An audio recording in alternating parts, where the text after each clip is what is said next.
आज का जो अपना लेक्चर है वो हाइगन के द्वितीय तरंगिकाओं के सिद्धांत के बारे में बात करेंगे। ये आप बीएससी पार्ट फर्स्ट के बच्चों के लिए है और अपने ऑप्टिक्स के जो कि थर्ड पेपर है उसके यूनिट फर्स्ट का एक टॉपिक है। इसमें हाइगन ने अपने सिद्धांत के अंदर क्या बताया उसको आज अपन थोड़ा यहाँ पे डिस्कस करेंगे और आप भी मेरे डिस्कशन से ये समझ जाओगे कि एक्चुअली में हाइगन क्या कहना चाहता था और अपन उसके सिद्धांत को लेके क्या फॉलो कर रहे हैं। तो हाइगन ने जो सिद्धांत बताया, सबसे पहले मैं ये बताऊँ बच्चों, जब प्रकाश की जब खोज हुई थी तो प्रकाश के संचरण के लिए मैंने इससे पहले वीडियो में बहुत सारी चीज़ें भी आपको बताई थी, वो आप लोगों ने देखा होगा। तो प्रकाश के संचरण के लिए हाइगन जो साइंटिस्ट था उसने ये कहा कि किसी के ना कोई माध्यम की ज़रूरत होती है। और अब माध्यम क्या थे? माध्यम का मतलब जैसे आज तो अपन कह सकते हैं कि माध्यम एयर है, माध्यम वाटर है, इस तरह का।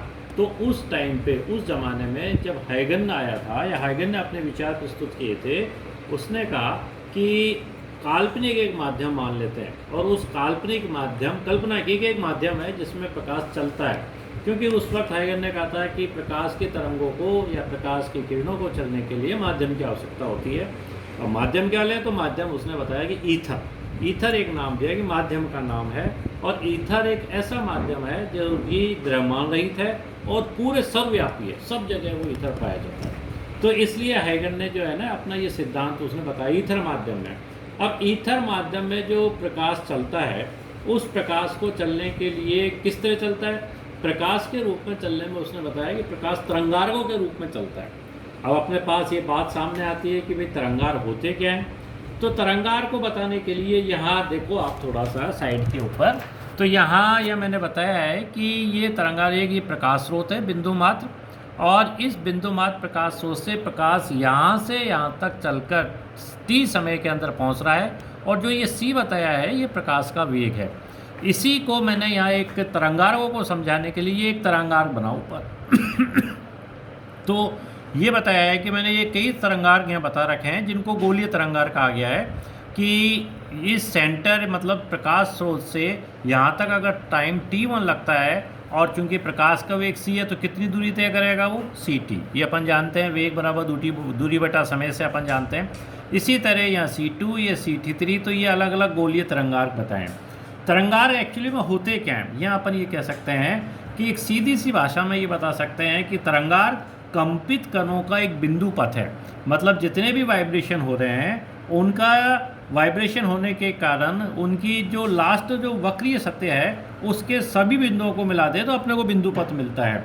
और तरंगार्ग के रूप में अगर अपन बात करें कि भी तरंगार्ग एक्चुअली के अंदर हाइगन ने बताया था कि जो तरंगार्ग हैं वो तीन तरह से बताए जा सकते हैं। एक गोलीय तरंगार्ग, दूसरा समतल तरंगार्ग, तीसरा बेलनाकार तरंगार्ग। तो गोलीय तरंगार्ग में क्या होता है? ये पॉइंट सोर्स से जैसे प्रकाश किरणें चलती हैं तो प्रकाश किरणें इस तरह से ये तरंगार्गों के रूप में अपने को प्राप्त होती है।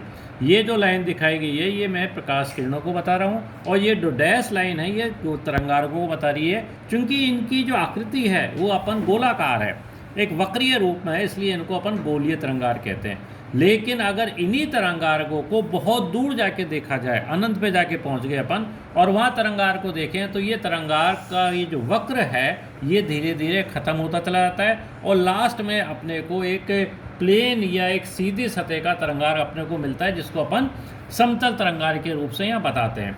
इसी तरह से अगर प्रकाश स्रोत, चूँकि यहाँ तो बिंदुवत लिया था एक पॉइंट सोर्स, लेकिन अगर प्रकाश सोर्स वाइड है, जैसे एक स्लिट ले लिए, यहाँ से लेके यहाँ तक एक प्रकाश की स्लिट है और इस स्लिट से यहाँ से भी प्रकाश निकल रहा है, यहाँ से भी निकल रहा है, यहाँ से भी निकल रहा है, तो ये हर बिंदुओं से जब प्रकाश निकल रहा है तो एक जो तरंगार्ग बन रहा है उसको अपन बेलनाकार तरंगार्ग कहते हैं। जैसा कि अपन देख रहे हैं ये बेलन की आकृति में है, इसलिए इसको बेलना तरंगार्ग कह सकते हैं।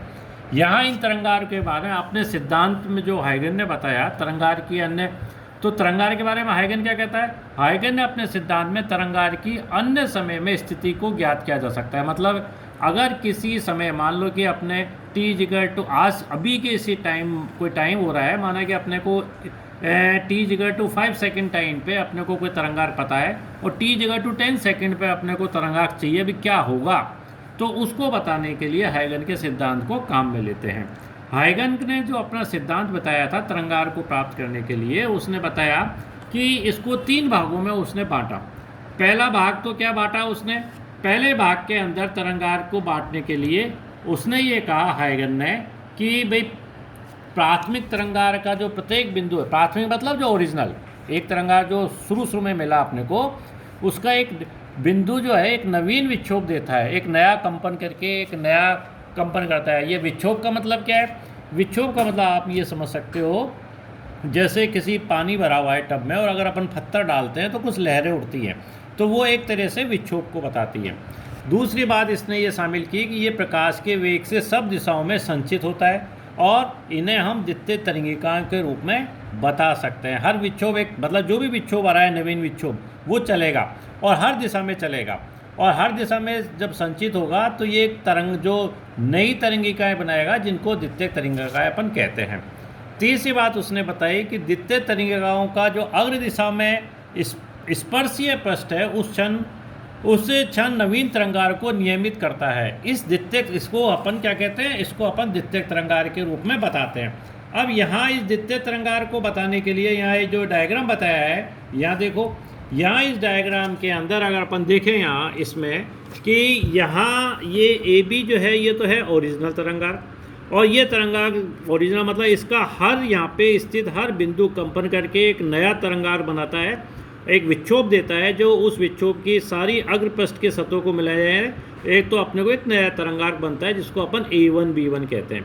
ये पीछे भी जा सकता है तो उस केस में इसको A2 B2 बताया, लेकिन अपन जानते हैं कि ऊर्जा का संचरण अग्र दिशा में होता है हमेशा, इसलिए ये हमेशा अपन जानते हैं कि आगे की दिशा के अंदर अपने को तरंगांग मिलते हैं। ये वक्रीय हो गया। और इसी तरह से अगर अपन अनंत दूरी पे देखें, किसी प्रकाश स्रोत से प्रकाश किरणें आ रही है तो इस तरह से अपने को एक समतल तरंगार के रूप में ये ओरिजिनल हो गया, मूल जिसको कहेंगे, और ये द्वितीय तरंगार होंगे।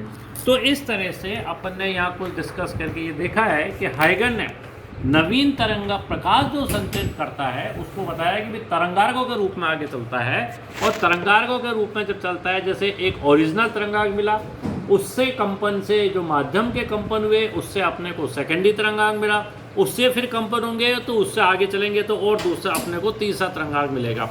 इस तरह के तरंगे अपने आगे चलती रहती है। हाइगन ने अपने सिद्धांत में इसी को बताने के लिए उसने बताया था।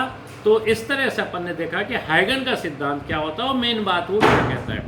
अब अगले जो वीडियो आएगी उसमें अपन अगले टॉपिक को डिस्कस करेंगे।